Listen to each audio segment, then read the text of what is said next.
अऊज़ु बिल्लाहि मिनश शैतानिर रजीम बिस्मिल्लाहिर रहमानिर रहीम रब्बि इश्रह ली सदरी व यस्सिर ली अमरी वहलुल उक़दतम मिन लिसानी यफ़क़हू क़ौली रब्बि ज़िदनी इल्मा अल्लाहुम्मा अरिनल हक़्क़ हक़्क़न वरज़ुक़ना इत्तिबाअह व अरिनल बातिला बातिलन वरज़ुक़ना इज्तिनाबा आमीन या रब्बल आलमीन।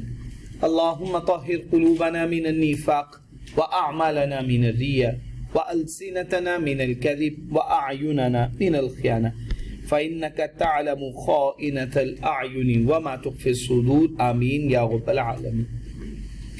बच्चे, एडजस्टमेंट ऑफ इनपुट टैक्स का मतलब क्या है? बच्चे, इसका मतलब यह है कि हम सबसे पहले आउटपुट टैक्स की फिगर लिखते हैं,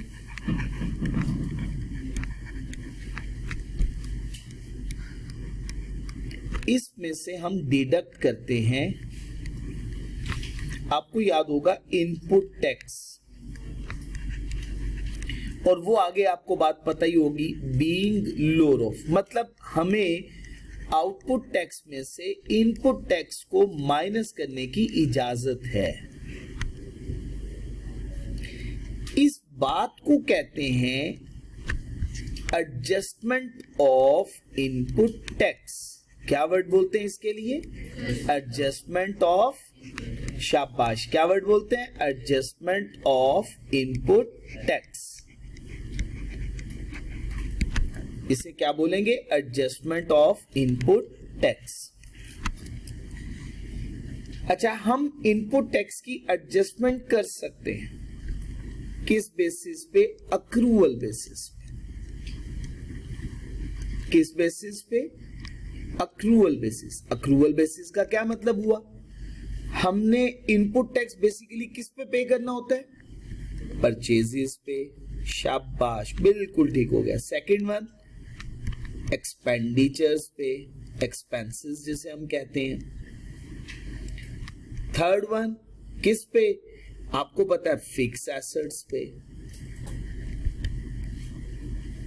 हमने इनपुट टैक्स पे किया और हो सकता है इनके बदले में अभी तक हमने पेमेंट ना की हो।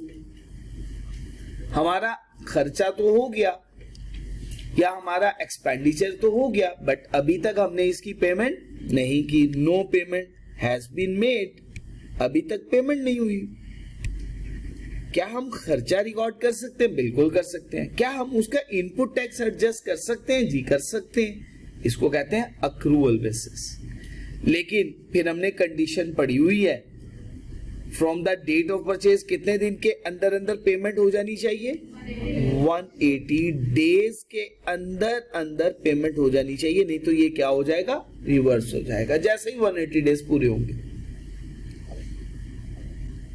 इसकी एक एक्सेप्शन हमने पढ़ी थी, एक्सेप्शन, एक्सेप्ट बिल, बिजली का और गैस का, electricity and gas bill, except electricity and gas bill.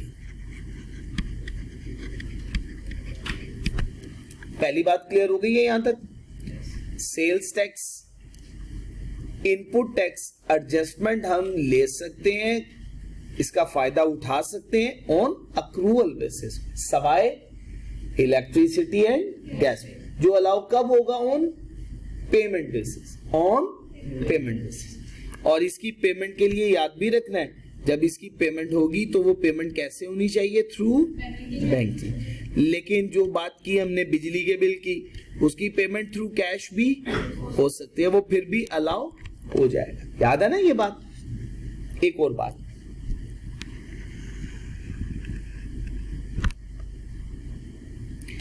अगर हम नॉट एडजस्टेड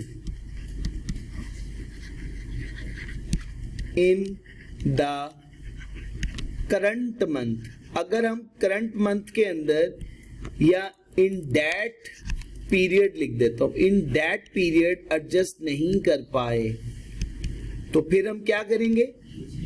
शाबाश, नेक्स्ट 6 टैक्स पीरियड के अंदर क्या कर सकते हैं? उसको एडजस्ट कर सकते हैं। To be adjusted in the next 6 tax periods.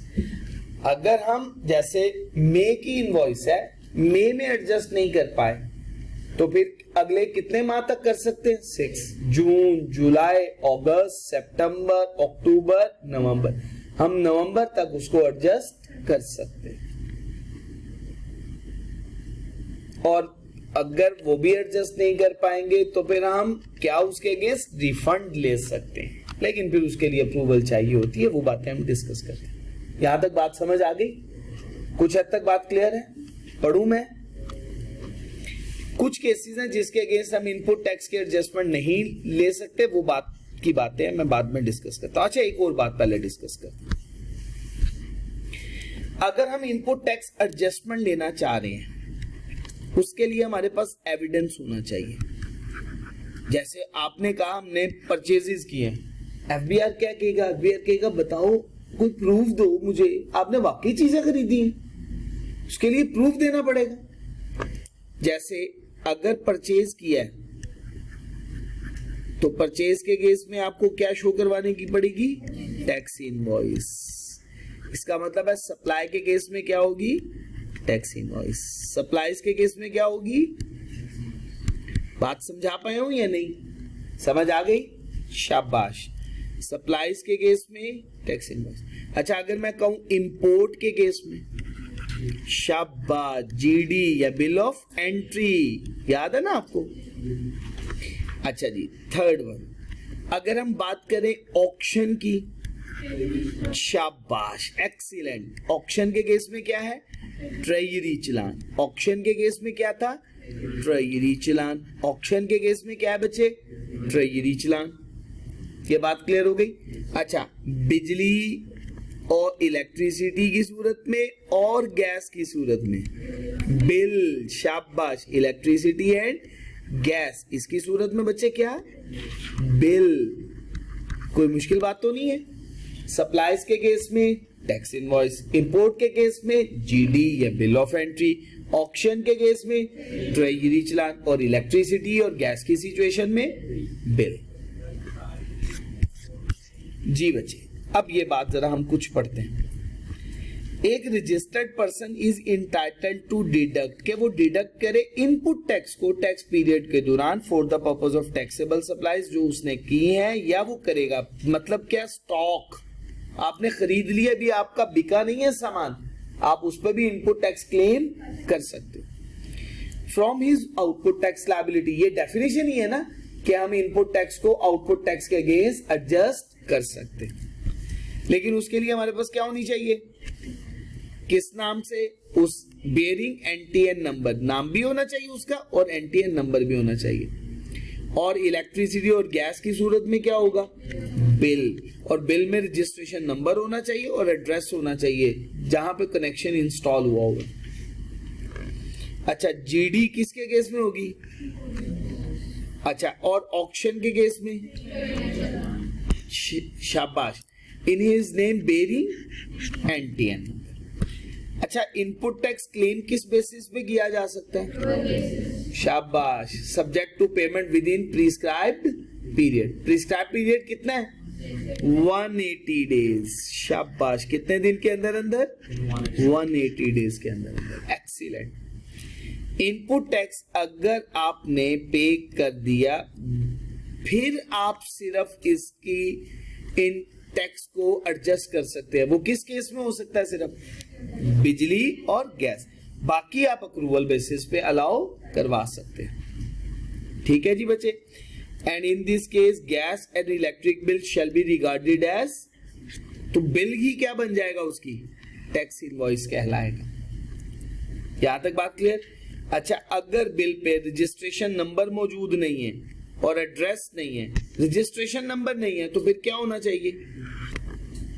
क्या मौजूद होना चाहिए? और साथ ही साथ उसका एड्रेस। पहले रिक्वायरमेंट क्या है? क्या मौजूद हो। अगर रजिस्ट्रेशन नंबर नहीं है तो फिर एनटीएन, और एड्रेस तो लाजमी होगा।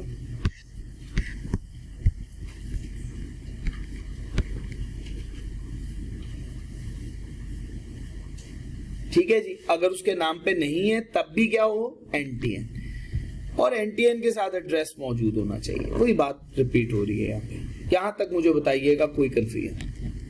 अगली बात, अगर रजिस्टर्ड पर्सन ने इनपुट टैक्स डिडक्ट नहीं किया रेलिवेंट पीरियड में, क्या वो इनपुट टैक्स क्लेम दोबारा कर सकता है? जी कर सकता है। कितनी मुद्दत तक? Next 6 tax period. पीरियड का मतलब मंथ है ना? हाँ, तो आपको पता है ये मंथली रिटर्न फाइल होती है, तो ये 6 नेक्स्ट टैक्स पीरियड्स की जो बात कर रहा है वो 6 टैक्स मंथ्स की बात कर रहा है, 6 मंथ्स की बात कर रहा है। ठीक हो गया। अल्टरनेटिवली रजिस्टर्ड पर्सन अप्लाई कर सकता है, किसके लिए अप्लाई कर सकता है और कितनी मुद्दत के अंदर अंदर और किस सेक्शन के तहत? 66। कमिश्नर के पास पावर मौजूद है कि वो क्या कर सकता है, इसको एक्सटेंशन भी दे सकता है। कोई कंफ्यूजन नहीं आता। यहां तक बातें क्लियर है? सब बातें क्लियर। अब कुछ ऐसे केसेस हैं जिसके केस में हम इनपुट टैक्स यहां से माइनस नहीं कर सकते, उसकी मैं कुछ एग्जांपल देता हूं। हमने पढ़ी हुई है, समरी डिस्कस की थी, शाबाश। फिक्स एसेट में 3 मिसाल पढ़ी थी, व्हीकल, शाबाश। दूसरा furniture and fixer, office equipment. अगर किसी की इनवॉइस ही मौजूद नहीं है, शाबाश। अगर इनवॉइस है लेकिन फेक है, वो भी नहीं कर। अगर इनवॉइस आपके नाम पे ही नहीं है, वो भी नहीं कर सकते। अगर आपने एफबीआर को नोटिफाई नहीं किया हुआ, क्लियर।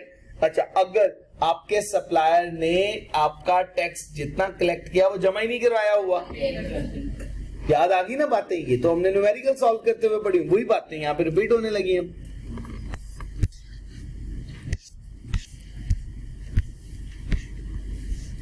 अच्छा बच्चे, क्या एग्जाम गुड के केस में इनपुट टैक्स क्लेम कर सकते हैं हम? शाबाश।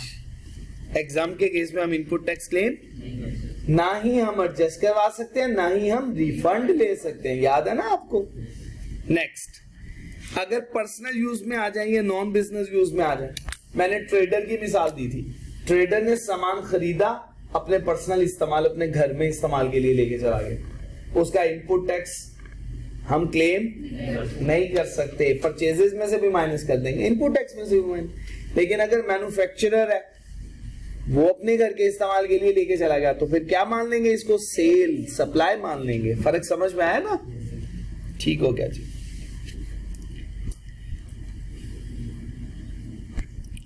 Sales tax on services. अच्छा, वो कहते हैं कि सर्विसेज पे भी आपको पता सेल्स टैक्स होता है, और ये बात मैंने पहले भी बताई थी। सेल्स टैक्स, गौर से सुनो, सेल्स टैक्स, अगर सेल्स टैक्स गुड्स पे हो, एफबीआर, और फिर सेल्स टैक्स एक्ट 1990। क्लियर हो गया? अच्छा, अब इसी के साथ साथ सेल्स टैक्स किस पे आ गया? ये किसके पास पावर मौजूद है? प्रोविंसेस के पास पावर मौजूद है। किसके पास पावर मौजूद है? अच्छा, अब प्रोविंस में मैं एक एग्जांपल लेता हूं, पंजाब की। पंजाब का लॉ फिर कौन सा बना? पीआरए।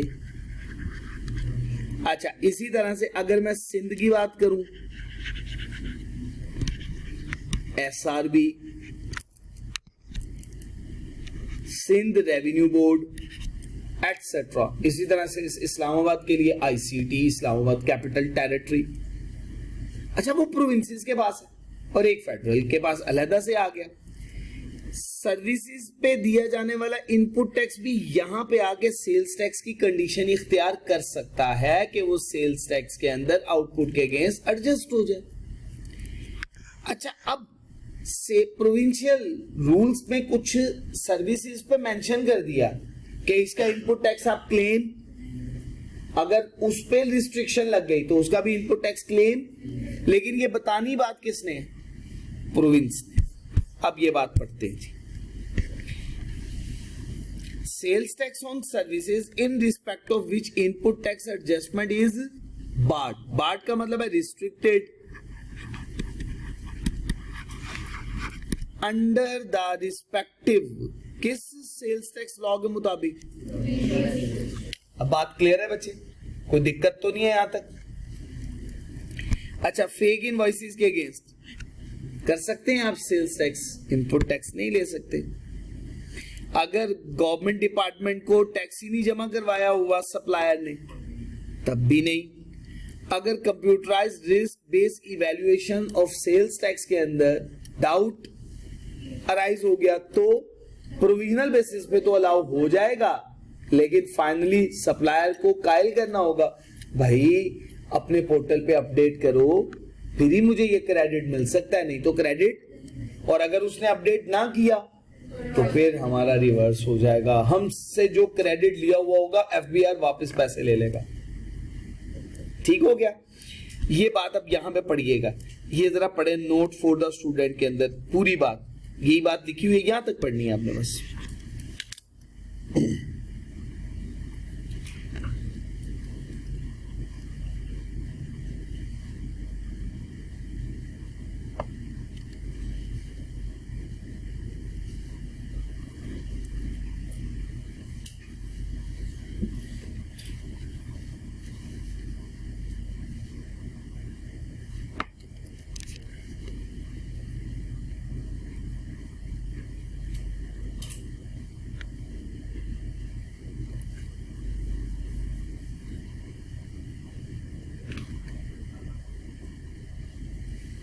जी बच्चे, हो गई बातें क्लियर? चलिए अल्हम्दुलिल्लाह। गुड्स और सर्विसेज जो कि एफबीआर ने स्पेसिफाई कर दी, which have not been declared by the supplier in his return at the time of filing of return by the buyer। Goods और सर्विसेज जो के पर्सन ने एफबीआर को रिटर्न फाइल करते हुए डिक्लेयर, और एफबीआर ने स्पेसिफाई किया था डिक्लेयर करनी है, वो आपने बताया ही नहीं, डिक्लेयर ही नहीं की, तो फिर उन पे भी इनपुट टैक्स आपको क्लेम नहीं करने दिया जाएगा। ये बात क्लियर हो गई? नेक्स्ट, इनपुट टैक्स पर paid on purchases if fails to furnish the information required by the, अगर आप इनपुट टैक्स की इंफॉर्मेशन एफबीआर को पूरी फराहम ही ना कर सके तो फिर उसका भी इनपुट टैक्स क्रेडिट या क्लेम आपको नहीं मिलेगा। अब ये बात बड़ी इंटरेस्टिंग, अब बच्चे ना मिक्स करते हैं, इसको सभी कहेंगे फर्दर टैक्स, फर्दर टैक्स, और फर्दर टैक्स नहीं है ये कौन सा टैक्स है? एक्स्ट्रा टैक्स में फर्दर टैक्स में फर्क है। लॉ ने जो बात कह दी, लॉ की वो बात माननी पड़ेगी। लॉ ने इंडस्ट्री पे कुछ एडिशनल या कमर्शियल पे कुछ एडिशनल टैक्स लगा दिया, कहा 18% तो देना ही देना है, इसके अलावा भी देना है, लेकिन वो जो एक्स्ट्रा दिया जाएगा वो आप एडजस्ट, वो कहलाता है एक्स्ट्रा टैक्स। ठीक हो गया? 18% आपने पे, लेकिन 18 के अलावा जो एडिशनल आप पे इंपोज किया जाएगा एक्स्ट्रा टैक्स, वो एक्स्ट्रा टैक्स एडजस्ट इंडस्ट्री के ऊपर इररिस्पेक्टिव ऑफ दैट, आपका बिल ज्यादा आ रहा है थोड़ा आ रहा है, 17% टैक्स का रेट होगा। इंडस्ट्री के केस में टैक्स का रेट कितना होगा? एक्स्ट्रा का, इसका मतलब 18% तो वो अपनी जगह पे है, लेकिन उसके अलावा, बात क्लियर? अब आते हैं कमर्शियल की तरफ। अगर कमर्शियल का बिजली का बिल 10,000 तक का हुआ तो फिर कितना? लेकिन अगर 10,000 से 20,000 हुआ 7%, अगर 20 से 30,000 हुआ, 30 से 40,000 हुआ, अच्छा 40 से 50,000, 50 से जितना ज्यादा हो, ये जो एक्सेस है इसके अगेंस्ट आप इनपुट टैक्स क्रेडिट या क्लेम नहीं लेते, एडजस्टमेंट नहीं ले सकते। तो पढ़ते हैं, extra tax paid can not be adjusted, इसको एडजस्ट नहीं कर सकते एज इनपुट टैक्स। ठीक हो गया जी? बताइएगा, व्हीकल के ऊपर इनपुट टैक्स क्रेडिट लिया जा सकता है, लेकिन फॉक लिफ्टर के ऊपर शाबाश, क्योंकि उसे क्या कंसीडर करना है आपने बताया था ना। नेक्स्ट, बिल्डिंग मटेरियल के ऊपर इनपुट टैक्स नहीं ले सकते, सीमेंट हो गया, बजरी हो गई, इसी तरह से पाइपलाइंस वगैरह हो गई, पेंट हो गया, इलेक्ट्रिसिटी का सामान हो गया, उस पे आप इनपुट टैक्स क्लेम क्योंकि वो क्या है, वो है बिल्डिंग मटेरियल, और बिल्डिंग मटेरियल पे इनपुट टैक्स क्रेडिट अवेलेबल नहीं। अच्छा नेक्स्ट, अगर किसी भी सप्लायर ने सामान अनरजिस्टर्ड डिस्ट्रीब्यूटर को बेचा, किसको बेचा, अनरजिस्टर्ड, बड़ा इंटरेस्टिंग केस है, सुन लीजिएगा, समझ में आ जाएगी इंशाअल्लाह। जमीर साहब की एग्जांपल लेते हैं। जमीर साहब, स्पेलिंग आपके गलत तो नहीं है जी? ठीक है। जमीर साहब ने सामान बेचा अनरजिस्टर्ड डिस्ट्रीब्यूटर को।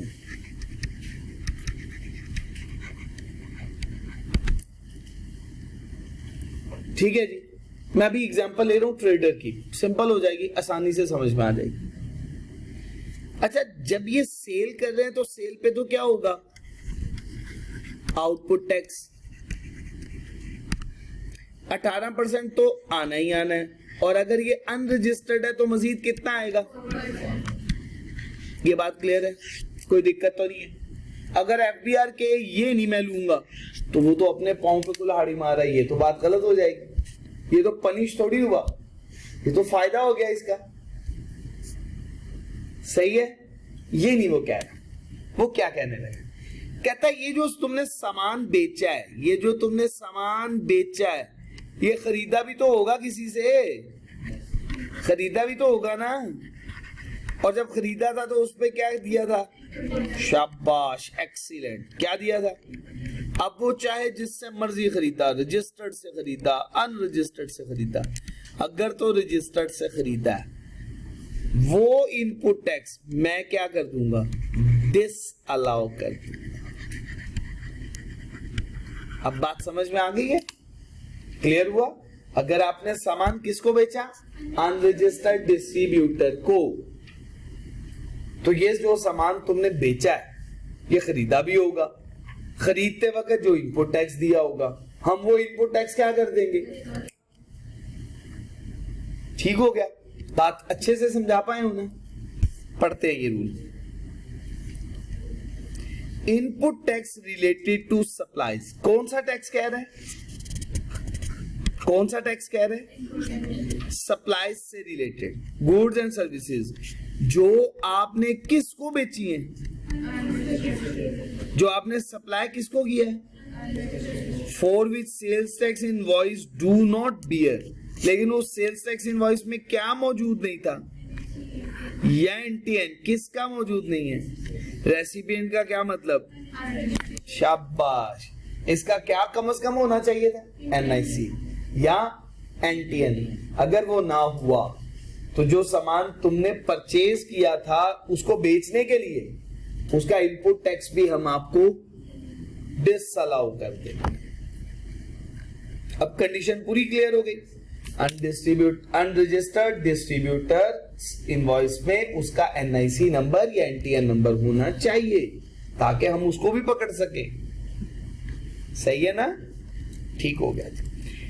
ये बच्चे हमने कुछ लिस्ट पढ़ी थी जो एफबीआर ने स्पेसिफाई कर दी है गुड्स जिस पे इनपुट टैक्स आप क्लेम नहीं कर सकते हो, याद है ना, याद भी करवाई थी। फूड, बेवरेजेस, गारमेंट्स, कंजम्पशंस, याद आई, गिफ्ट्स, गिव अवेज, इलेक्ट्रिसिटी या गैस रेजिडेंशियल कॉलोनीज को, डोमेस्टिक यूजर को, ऑफिस इक्विपमेंट, आ गई दूसरी बात। तीसरी बात फर्नीचर एंड, लेकिन इलेक्ट्रॉनिक कैश रजिस्टर पे आप क्लेम, शाबाश, क्रॉकरी और कटलरी पे नहीं कर सकते। आपको याद होगा पास पेपर के एक सवाल में वो कहा था कैटल खरीदी, तो हमने कहा था ये क्या है, क्रॉकरी, और क्रॉकरी पे इनपुट टैक्स नहीं एडजस्टमेंट हो सकती। तो सारे पास पेपर्स के क्वेश्चन अच्छे तरीके से कर ले, थ्योरी साथ साथ तैयार हो रही है हमारी। जी बच्चे, बैंकिंग चैनल का कॉन्सेप्ट हम पढ़ चुके हैं, नहीं पढ़ा, चले अभी पढ़ लेते हैं, अभी जो मैंने आपके साथ डिस्कशन की थी। अगर कोई ट्रांजैक्शन जिसकी अमाउंट किससे ज्यादा होगी, 50,000 से, किससे ज्यादा अनस भाई, 50,000 से ज्यादा, तो वो किसके थ्रू होनी चाहिए, किसके थ्रू, किसके थ्रू? Banking channel. कोई अमाउंट किससे ज्यादा हो, 50,000 से ज्यादा, तो वो किसके थ्रू हो? बैंकिंग चैनल के थ्रू। अनस भाई बड़े तेज इंसान है, इन्होंने कहा अच्छा ठीक हो। ये बाजार गए, बाजार से जाके इन्होंने एक 45,000 रुपए का लैपटॉप खरीदा और कैश में पेमेंट कर दी। फिर उसी दुकानदार के पास गए और कहा ये लैपटॉप लेके ना मुझे वो 90,000 वाला दे। 45,000 रुपए का लैपटॉप एक्सचेंज किया, 45,000 रुपया मजीद देना पड़ा, वो भी इन्होंने कैश में दे दिया। कहा मैंने तो 45,000 की ट्रांजेक्शन की। एफबीआर ने कहा भाई अगर तो प्योरली कैश पे ट्रांजेक्शन फिर 50,000 की लिमिट है, लेकिन अगर इन काइंड भी है, इन कैश भी है, फिर इररिस्पेक्टिव ऑफ दैट बैलेंस थोड़ा है, बैलेंस ज्यादा है, वो पैसे आपने किसके थ्रू पे करने हैं? बैंकिंग चैनल के थ्रू। ठीक है, आपकी स्मार्टनेस नहीं चलने वाली जी। सही हो गया जी, जज़ाकुमुल्लाह खैर। पढ़ें जी इस बात को। पेमेंट फॉर अ ट्रांजैक्शन किससे ज्यादा हो? 50,000 से। लेकिन बिल नहीं, मैंने बताया था बिल की पेमेंट कैश के थ्रू हम कर सकते हैं, बाकी सबकी पेमेंट किसके थ्रू करनी थी? मस्ट भी, लाजमी होनी चाहिए। किसके थ्रू? क्रॉस इंस्ट्रूमेंट के थ्रू। कितने दिन के अंदर अंदर ऑफ द इश्यूएंस ऑफ। ठीक हो गया। इसको कमिश्नर चाहे तो एक्सटेंड भी कर सकते। अच्छा, अब ये बात बड़ी इंपॉर्टेंट है। इसका क्या मतलब? मैं सेल्स टैक्स डिपार्टमेंट के पास गया और उन्होंने जाके कहा मुझे रजिस्टर्ड कर दो। उन्होंने मुझे एक एप्लीकेशन फॉर्म फिल करने के लिए दी, ऑनलाइन अवेलेबल। उसमें मेरे से इंफॉर्मेशन ली जा रही है आपका अकाउंट बैंक में मौजूद होना चाहिए, लाजमी, वो तो फील्ड है, होनी चाहिए, रिक्वायरमेंट है। कहा आपका अकाउंट किस बैंक में मौजूद है? यूबीआई। अकाउंट की डिटेल लिखो, करेंसी क्या है, नेचर ऑफ अकाउंट क्या है, अकाउंट टाइटल क्या है, अकाउंट का नंबर क्या है, सारी इंफॉर्मेशन। रजिस्टर्ड करते हुए मेरे बैंक की इंफॉर्मेशन अब किसके पास मौजूद है? एफबीआर के पास। अब एक और सप्लायर जिससे मैं सामान खरीद रहा हूं, उसने भी अपने आप को जब रजिस्टर्ड करवाया होगा, अपने बैंक की इंफॉर्मेशन उसको दी होगी। मेरे बैंक के अकाउंट से उसके बैंक के अकाउंट में पैसा उस वाले अकाउंट में जाना चाहिए जो हम दोनों का एफबीआर को पता है। उसको कहते हैं बिजनेस के बैंक अकाउंट से पैसा दूसरे के बिजनेस के बैंक अकाउंट में जाएगा। ऐसा ना हो मेरा एक पर्सनल अकाउंट भी हो, बिजनेस के नाम से रजिस्टर्ड ही नहीं है, वो मैं उसके थ्रू पेमेंट कर दूं, वो बैंकिंग चैनल नहीं समझा जाएगा। तो बैंकिंग चैनल को समझने के लिए क्या करना है? बिजनेस बैंक अकाउंट जो मैंने एफबीआर को बताया हुआ है, दूसरे के बिजनेस बैंक अकाउंट जो कि उसने भी एफबीआर को बताया हुआ है, उसमें पैसा ट्रांसफर होना चाहिए। From the business bank account of the buyer to the business bank account of the supplier. ये बात क्लियर है? अगर ये ऊपर वाली कंडीशन पूरी ना हुई, आपको इनपुट टैक्स क्रेडिट नहीं मिलेगा, जीरो रेटिंग पे रिफंड भी नहीं मिलेगा। समझ आ गई बात? Supplier will not be allowed input tax credit, zero rating, if the amount received on account of supplier is not deposited in his business bank account. और वो वाला बिजनेस बैंक अकाउंट जो आपने किसको, डिपार्टमेंट को डिक्लेयर नहीं किया हुआ। ये बात क्लियर है? यहां तक कोई दिक्कत तो नहीं? रिपीट होने लगी ये बात। सेल्स टैक्स किस बेसिस पे अलाउ होता है? अक्रूवल, अक्रूवल बेसिस पे। तो पेमेंट कितने दिन के अंदर अंदर होनी चाहिए? अगर 180 डेज के अंदर ना की तो जो अर्लियर आपने अलाउ किया होगा वो क्या हो जाएगा? वही बात है ना जो दोबारा पढ़ चुके होंगे, पहले भी पढ़ चुके होंगे। ऑनलाइन ट्रांसफर भी बैंकिंग चैनल के थ्रू ही समझी जाएगी। अब आपको पता है ऑनलाइन बैंकिंग मौजूद है, हम अपने बिजनेस के बैंक अकाउंट से दूसरे बिजनेस के बैंक अकाउंट में डायरेक्ट ट्रांसफर कर देते हैं पैसे, वो भी ऑनलाइन बैंकिंग भी अलाउड, क्रेडिट कार्ड भी अलाउड। कोई मुश्किल बात तो नहीं है? यहां तक सब बातें क्लियर है? एक काम करो, यहां तक जरा इसको एक दफा अपनी किताब से अच्छे तरीके से पढ़ो, सब बातें क्लियर है। अल्हम्दुलिल्लाह, बिस्मिल्लाहिर्रहमानिर्रहीम। एडजस्टमेंट का मतलब समझना है, ऑफ पेमेंट अगेंस्ट रिसीवेबल। अगर जमीर साहब ने हसान साहब के पैसे लेने, हसान साहब ने जमीर साहब से पैसे लेने, अब ये दोनों आपस में अगर एडजस्टमेंट कर लें, हो सकती है ना, इन्होंने कहा कि मैं इस अमाउंट को सेटल कर रहा हूं, तो सेटल करते हुए आपको क्या करना है, ये देखना है क्या इस ट्रांजैक्शन में जिसकी वजह से आपने पेमेंट करनी थी उसका सेल्स टैक्स अदा हो चुका एफबीआर को। और दूसरी बात, आपने ये बात कमिश्नर को भी बतानी है, अप्रूवल लेनी है उससे कि भाई हम ये अमाउंट को सेटल कर रहे हैं। ठीक हो गया? पढ़ता हूं। अगर पेमेंट को एडजस्ट किया जाएगा किसी भी अमाउंट रिसीवेबल के against from the same party से, then payment shall be deemed to have been made subject to the following condition। जैसे मैंने कहा जमीर साहब ने हसान साहब के पैसे भी देने थे, हसान साहब ने जमीर साहब से पैसे भी लेने थे और जमीर साहब को पैसे देने भी थे। अब ये दोनों अमाउंट्स को आपस में सेटल किया जा सकता है कि जमीर साहब एक तरफ पेएबल भी हैं, एक तरफ जमीर साहब रिसीवेबल भी हैं, और इसी तरह से जमीर साहब के अकाउंट में हसान साहब एज इट इज रिसीवेबल भी है, पेएबल भी है, तो ये सेटल करना चाह रहे हैं। लेकिन उसके लिए क्या, सेल्स टैक्स चार्ज भी हो चुका हो, पे भी हो, और ये दोनों पार्टीज ने किया हुआ। दूसरी बात, अप्रूवल चाहिए किसकी, इसको भी एक दफा पढ़ लें, कोई सवाल है तो पूछिएगा मेरे।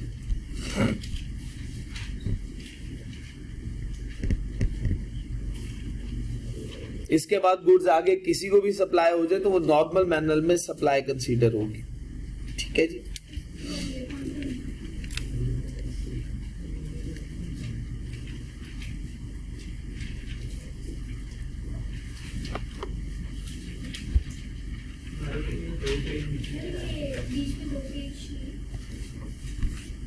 दो पेज मिसिंग है जी हमारे।